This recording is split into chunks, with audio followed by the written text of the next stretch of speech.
Channel 5 news மக்களுக்கு வணக்கம். நான் உங்கள் நிரஞ்சன். தாவேக்காவுடைய 2வது மாநில மாநாடு பற்றி ஒரு ஓவர்வியூ, ஒரு குயிக்காக நம்ம பேசலாம். மாநாடு பற்றி ஒரு 2 மாதங்களாக புஷ் ஆனந்த் அவர்கள் அங்கேயே இருந்து மாநாட்டுக்கான ஏற்பாடுகள் எல்லாமே பண்ணார். நேற்றுக்கு ஒரு அசம்பாவிதம் நடந்துச்சு.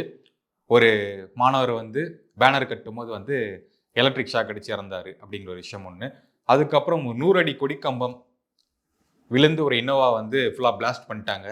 அது இனோவா தார்பாய் தூக்கிட்டு போனாங்க. அது யாருக்குமே தெரியக்கூடாது அப்படிங்கிற மாதிரி.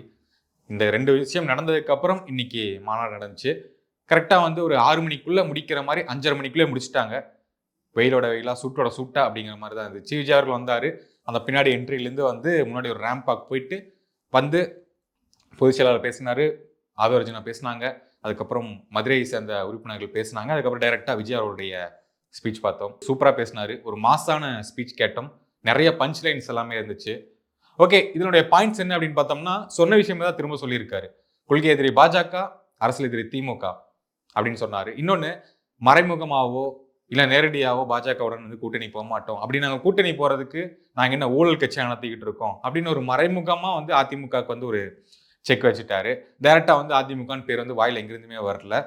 எம்ஜிஆருடைய மாசம் என்ன தெரியுமா, எம்ஜிஆர் யாருன்னு தெரியுமா அப்படிங்கிற மாதிரி சொன்னாரு. அதுக்கப்புறம் புரட்சி கலைஞர் விஜயகாந்த் அவர்கள் இந்த மண்ணுடைய மைந்தன் அப்படின்னு சொல்லி அது 2 பேரும் ரிஜிஸ்டர் பண்றாரு.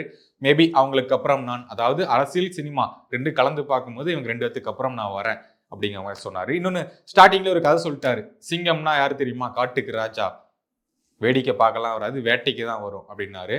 ஓகே, அந்த வேட்டைக்கு வர்றது அரசியலுக்கு மட்டும்தான் வருவேன் அப்படிங்கிறத இங்க மென்ஷன் பண்றாரு.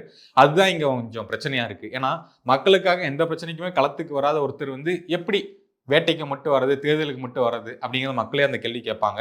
நான் சமீபத்தில் எல்லா பிரச்சனைக்குமே பனையூர் ஆஃபீஸுக்கு தான் கூப்பிட்டு அந்த பிரச்சனையை என்ன அப்படின்னு கேட்டு தெரிஞ்சுக்கிறாரு. இவருக்கு எப்படி ஓட்டு போடுவாங்க, இவர் வாக்கு கேட்கவாது ரோட்டுக்கு வருவாரா, வீதிக்கு வருவாரா அப்படிங்கிற கேள்வி மக்களே கேட்டுக்கிட்டு இருக்காங்க. ஓகேப்பா, விஜய்க்கு நாங்கள் சப்போர்ட் பண்றோம், ஆனா எதனால சப்போர்ட் பண்றது அப்படிங்கிற கேள்வி மக்களே வைக்கிறாங்க. அதுதான் உண்மையான நிலவரம். மிகப்பெரிய கூட்டம் எம்ஜிஆருக்கு வந்ததை விட, விஜயகாந்த் வந்ததை விட இப்போ விஜய் அவர்களுக்கு ஒரு மிகப்பெரிய கூட்டம். எஸ், அந்த ஃபேன்ஸுடைய கிரேஸ் இன்னும் அதிகமாயிட்டு தான் இருக்கு அப்படிங்கிறது தான். நான் ஏதோ மார்க்கெட் இழந்து ரிட்டையர்ட் ஆகி அடைக்கலங்கிட்டு வரல, நான் படைக்கலத்தோட உள்ள வந்திருக்கேன், எல்லாரும் வீட்டுக்குள்ள போயிட்டு தான் நான் அரசியல் கட்சியை ஆரம்பிச்சிருக்கேன் அப்படிங்கிற விஷயம் சூப்பரான மாசலைனா பேசுறாரு. இவருடைய ஸ்கிரிப்ட் மாதிரி எனக்கு ஒரு ஃபீல் ஆச்சு. ஓகே, சூப்பரான script, mega size audio launch அப்படிங்கிறத என்னுடைய ஃபீலிங்காக இருந்தது. ஏன் அப்படின்னா, ஒரு மாநாடு ஒரு பொலிட்டிக்கல் ஸ்ட்ரக்சர் நடந்த மாதிரி தெரியல. நேற்றுக்கு நைட் எல்லாமே போறாங்க, டிஜே மாதிரி பாட்டெல்லாம் போட்டுக்கிட்டு இருக்காங்க. மக்கள் எல்லாருமே அண்ணா இன்னொரு பாட்டுனான்னு கேட்குறாங்க. மேலே ஆதவர்ஜன் அவர்கள் நின்றுட்டு, இன்னைக்கு இல்லைங்க, கடை க்ளோஸ், கரண்ட் கட் ஆயிடுச்சு, நாளைக்கு போடுறோம் அப்படின்னு சொல்லி அனுப்புறாரு. இன்னைக்கு பார்க்கும்போது அந்த தொகுப்பாளர் சொல்றாரு, அண்ணாவுடைய தத்துவ பாடல்கள்லாம் கேட்கலாமா அப்படின்னு சொல்றாங்க. அவருடைய பாடல்கள் கொஞ்சம் புரட்சி பாடல்கள் எல்லாமே போடுறாங்க. ரஹ்மான் அவர்களுடைய இசையில ஒரு 2-3 பாட்டு நல்லா இருக்கும். அந்த பாடல்கள் எல்லாமே போட்டு முடிச்சுட்டாங்க. முடிச்சதுக்கு அப்புறம் இவர் வராரு. இன்னொரு புது விஷயம் என்னன்னா, மாநாடு பாடல் அப்படின்னு கேட்டோம். ஒரு புது பாட்டு போட்டிருந்தாங்க, உயிருள்ளவரை விஜய் அந்த மாதிரி ஏதோ சொல்லியிருந்தாங்க. ஓகே, அது விஜய் அவருடைய வாய்ஸே விஜய் அவர்களே பாடி இருந்தாரு. என்னங்க இது, ஒரு ஆடியோ லான்ச்சுக்கான விஷயம் எல்லாமே போட்டு வச்சிருக்கீங்க, அரசியல் என்ன பண்ண போறீங்க? சரி, நீங்க பேசலன்னா ஓகே, வேற யாராவது ஒரு எழுச்சி உரையோ இல்லாட்டி புரட்சிகரமா விஷயம் பேசுறாங்களா அப்படின்னா கிடையாது. பொதுச் செயலாளர் வராரு, ரெகுலரா என்ன பேசணுமோ அதை அப்படியே பேசிட்டு போறாங்க. எல்லாத்துக்கும் நன்றி, என் தலைவர் எனக்கு வாய்ப்பு கொடுத்தாரு அப்படிங்கிற மாதிரி சொல்லிட்டு போறாரு. ஆதவர்ஜனா சிடிஆர் நிர்மலகுமார் இவங்களுடைய ஸ்பீச் திமுக கொஞ்சம் எதிர்த்து இருந்துச்சு. ஊழல் அரசு பண்றாங்க, ஊழல் அமைச்சர்கள் இருக்காங்க, 30 வருஷம் 40 வருஷம் ஆட்சி செஞ்சுட்டு இருக்காங்க அப்படின்ட்டு. விஜய் நான் யாருக்கும் பயப்படல, நான் வந்துருவேன் அப்படிலாம் சொல்லிட்டு இருந்தாரு.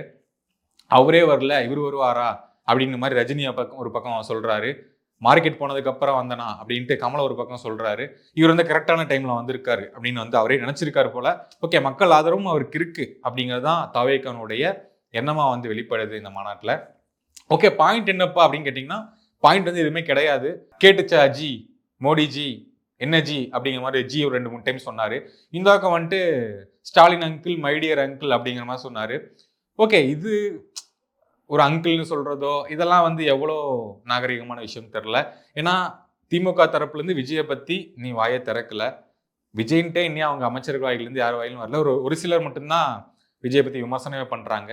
டெபுட்டி சிஎம்ஓ தாவேக்கா விஜய் இதை பத்திலாம் கண்டுக்கிறதே கிடையாது. அவங்க கொஞ்சம் இவங்களை மதிக்கிறதே இல்லை அப்படிங்கிறத நம்ம வெளிப்படையாக சொல்லணும்.